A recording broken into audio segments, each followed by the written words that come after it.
O que a gente teve agora, e é interessante a gente levar para os ouvintes da Diário do Sertão, foi uma discussão em relação à questão da reforma eleitoral, que seria a discussão de uma PEC. Essa PEC ela foi discutida, primeiramente, na Câmara dos Deputados, e houve a aprovação, e em seguida ela foi para o Senado. E uma das discussões em relação a essa PEC foi exatamente em relação a esse ponto específico, que seria essa questão da quarentena, especificamente para juízes, servidores do Ministério Público e militares, que foi o que causou uma grande polêmica em relação a essa PEC, certo? Então, gerou uma grande celeuma, gerou-se uma grande discussão. Eu acho interessante que de fato tenha gerado essa discussão, porque a gente está à véspera de uma eleição. O ano que vem a gente tem uma eleição, e eu não acho que seria interessante a gente alterar as regras do jogo na véspera de uma eleição, porque a impressão que daria é que a gente estaria alterando essas regras para prejudicar um determinado candidato, que foi o que aconteceu no caso de Lula. Eu acho que você lembra, exatamente naquele processo, da questão da condenação de segunda instância, que houve a mudança na alteração dessa legislação com um viés e com uma intenção bastante nítida para tirar o candidato Lula do pleito para que ele não pudesse participar. Exatamente. E a impressão que deu em relação a essa discussão, a esse ponto, nessa PEC, foi essa. De que essa discussão dessa quarentena agora para juízes se seria especificamente para barrar a candidatura de Sérgio Moro e de Deltan Dallagnol. Então, a princípio foi aprovado na primeira casa na Câmara, mas quando chegou no Senado foi barrado. Mas esse foi barrado definitivo ou ainda cabe discussões, abertura de novas discussões? Pronto. Para as eleições do ano que vem já não existe mais discussão, certo? Então, em 2022, tanto Deltan Dallagnol quanto Sérgio Moro, eles efetivamente podem e serão candidatos. Aí reabre uma outra discussão que seria, certo? Qual seria o objetivo desses dois personagens em serem candidatos? Certo? Do ponto de vista político, qual seria o objetivo deles? E por que a importância dessa quarentena? A princípio, a importância dessa quarentena seria porque as pessoas, principalmente dentro dos meios jurídicos, elas acreditam que você trabalhando, certo? Como juiz, como promotor ou como militar, você poderia usufruir e poderia aproveitar do serviço público para se auto-beneficiar. Que foi basicamente o que Sérgio Moro e o Deltan Dallagnol fizeram na Operação Lava Jato. Eles ganharam uma grande visibilidade nacional, sim, certo? E, naturalmente, no processo eleitoral, eles terão alguma vantagem. Então, a quarentena teria exatamente essa finalidade, de barrar e de impedir que houvesse esse desequilíbrio dentro do processo eleitoral. Ouvindo você falar, Gil, dentro do seu entendimento jurídico, eu tive a impressão de que, ao seu ver, que também é a minha visão, de que a Operação Lava Jato, ela usou a bandeira do fim da corrupção, mas no fundo, o objetivo dela era tirar Lula de circulação. Eu acho que não seria apenas uma visão pessoal minha. Inclusive, eu vou tentar até me distanciar e analisar de um ponto de vista impessoal e jurídico. Na verdade, os fatos que nós temos e que ficaram expostos, inclusive com a questão do The Intercept, né, e com a participação do Glenn, a gente teve aí uma gama de fatos de uma relação absolutamente não comum entre dentro do Poder Judiciário, que seria a participação do Sérgio Moro com integrantes do Ministério Público, e ficou bastante óbvio, pelas conversas que não eram e não são comuns dentro do Judiciário, de que o objetivo, de fato, era uma condenação de um personagem específico. Não de outros personagens, mas direcionado a um personagem específico, com um objetivo claro de tirá-lo do pleito eleitoral. Que o que, de fato, aconteceu e a gente vislumbrou e a gente viu. Eles foram bem-sucedidos. Sim, bastante. E isso respingou aí pesado em cima do PT e de Lula. Também não estou dizendo aqui, o pessoal que está aí apaixonado, eu já pressenti aqui, é lulista, está contra Bolsonaro. Não, gente, são fatos. Isso aí, qualquer pessoa que consiga ter pelo menos 2 neurônios consegue analisar que o caminho todo foi esse. Né? Foi tirar o Lula de circulação. Não estou dizendo que ele é santo, não estou dizendo que ele é o homem mais idôneo do universo, não estou dizendo isso. Nós estamos aqui fazendo uma leitura lógica dentro de um amparo legal também. Não é isso, Gil? Ô Gil, você acha... Eu vou cutucar você, eu vou cutucar. Então diz, não, cutuca, eu gosto mais de usar o cutuca. Você acha que a Operação Lava Jato foi uma operação política? Sim, a gente não tem nenhuma sombra de dúvida em relação a isso. Mas só para a gente deixar claro de que a gente ao menos tenta agir com imparcialidade, em relação à questão dos processos de Lula, especificamente, quando a gente analisa eles, inclusive agora em junho, a gente teve a decisão do STF, do plenário do STF, em que não houve uma inocentação do candidato Lula, do personagem Lula, mas houve, na verdade, os processos dele voltaram para a primeira instância, que oportunizaram que o candidato ele tivesse o que a gente chama de um julgamento justo. Porque desde o início, Conrado, esses processos eles tiveram vários problemas. Dentro do direito tem o que a gente chama de princípio, que é o princípio do juiz natural, que foi violado. Dentro do judiciário existiu várias discussões desde o início desses processos, que você lembra, basicamente, que são 2 processos bastante famosos. Que a gente tem a questão do triplex do Guarujá, que acho que você lembra, e o público da Diário do Sertão também deve lembrar muito nitidamente, e a gente tem a questão do sítio de Atibaia. O que tirou Lula da corrida eleitoral foi especificamente o do triplex do Guarujá, certo? Então, esse processo especificamente, houve um problema com ele desde a sua origem, que seria a questão da violação do juiz natural. Porque desde o início o judiciário discute de que ele não deveria ter sido julgado pelo juiz Sérgio Moro. Porque quando você se analisa o processo, você percebe que a origem dele não deveria ter sido em Curitiba, mas em São Paulo. Ou seja, Exatamente. Teve um problema dele em questão do foro. Então, já houve um vício de origem. E o STF, inclusive agora, ele reconheceu em junho, mas não foi essa questão do vício de origem, mas da imparcialidade do próprio juiz. Aí houve uma anulação desse processo, na verdade foram 4 processos pelo ministro Fachin, e eles voltaram para a primeira instância, certo? O que tornou o candidato Lula novamente No caso, para São Paulo, tramita em São Paulo e Brasília. No caso, para Brasília. Para Brasília, né? Esses processos voltaram para Brasília. Com essa anulação, né? Acho que o relator foi o Edson, né, na época. Né? Isso, Edson Fachin. A preço de hoje são dia 12 de novembro de 2001.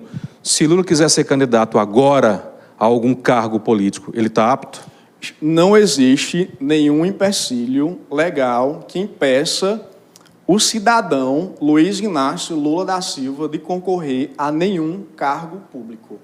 Atualmente, dentro da lei, ele está elegível para qualquer cargo, seja de vereador, seja de prefeito, deputado estadual, deputado federal ou qualquer outro cargo, inclusive ao presidente.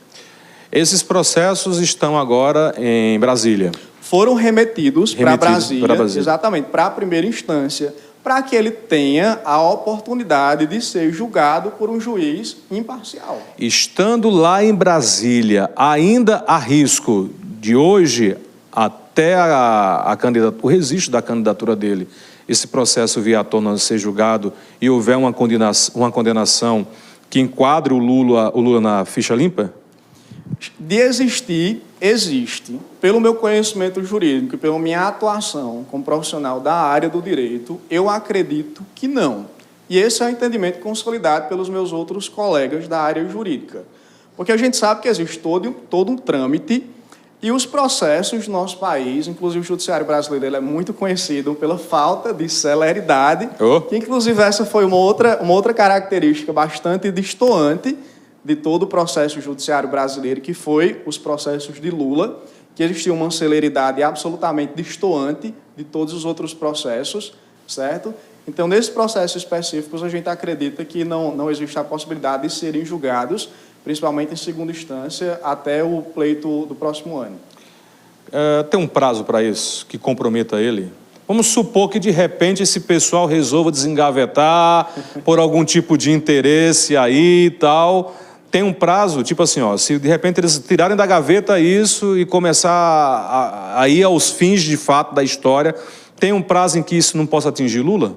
Não, nós temos os prazos processuais, mas os foros e os fóruns, eles seguem demandas específicas. Então, eles não podem privilegiar um determinado processo em detrimento de outros pelo fato de ser de um determinado personagem. Ele é mais um na fila de espera. Exatamente, independente de ser de um ex-presidente. Então, por isso que a gente acredita que não seja julgado antes da próxima eleição. Ele só não foi mais um na fila de espera do lado do processo do Sérgio. Estamos conversando com o advogado Gil Trazinasso, aqui no programa Diário News, pela sua TV Diário do Sertão. Então, mesmo que...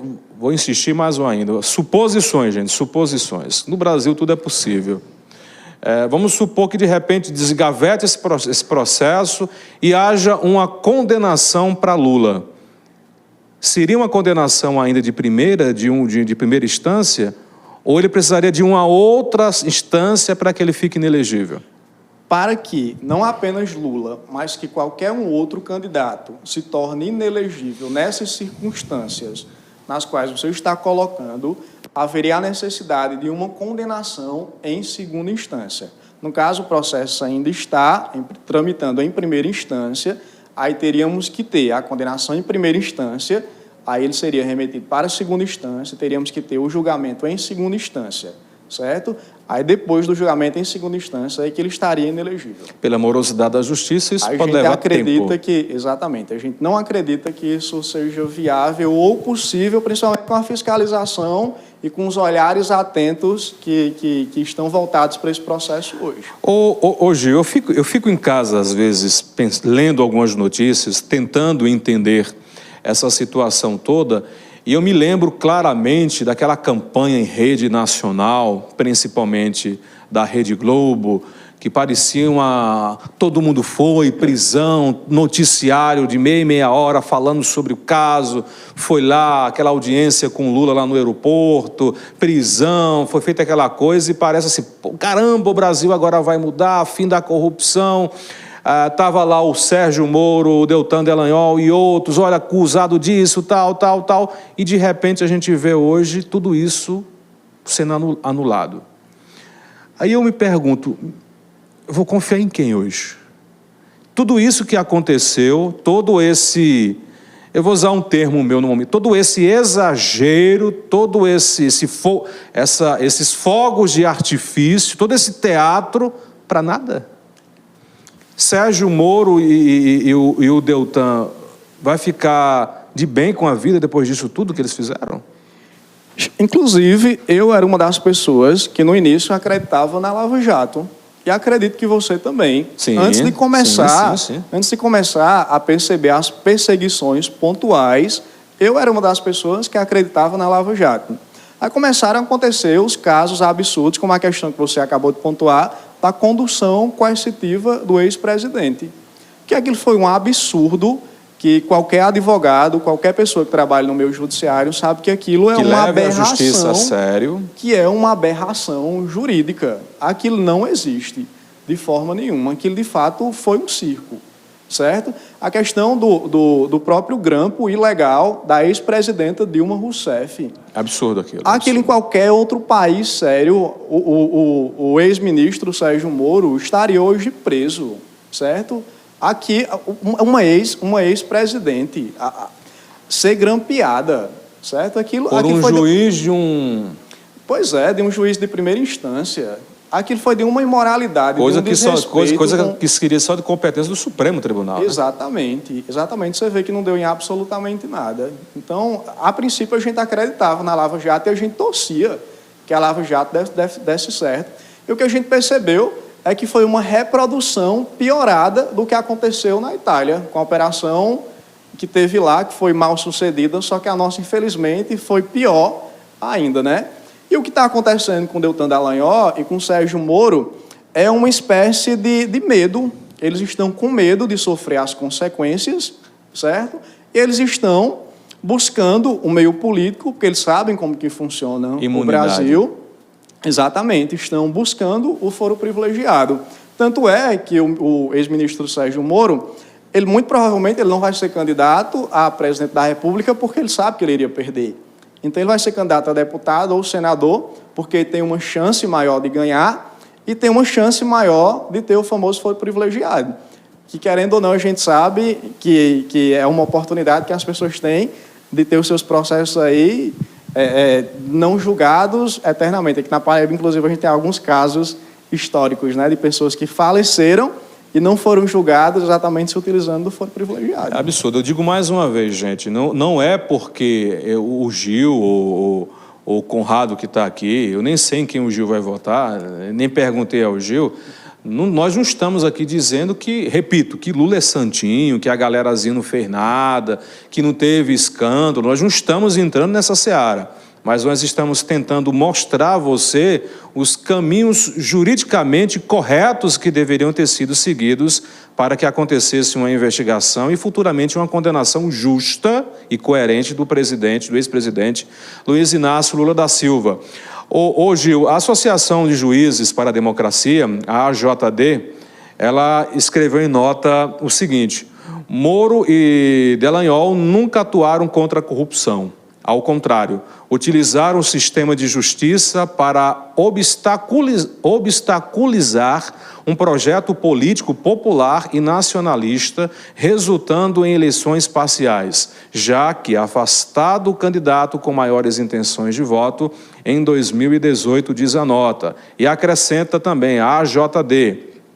Tal como em outras ocasiões, especialmente durante a visita institucional à vigília, Lula livre, a ADJ vem reforçar seu alerta à sociedade quanto aos riscos e prejuízos à democracia que a prática de um termo que vocês da Justiça usam muito, que é o lawfare, né? Sim. E a atuação impune de Sérgio Moro e Deltan Dallagnol, dentre outros, representam uma nota da AJD, que é a Associação de Juízes para a Democracia.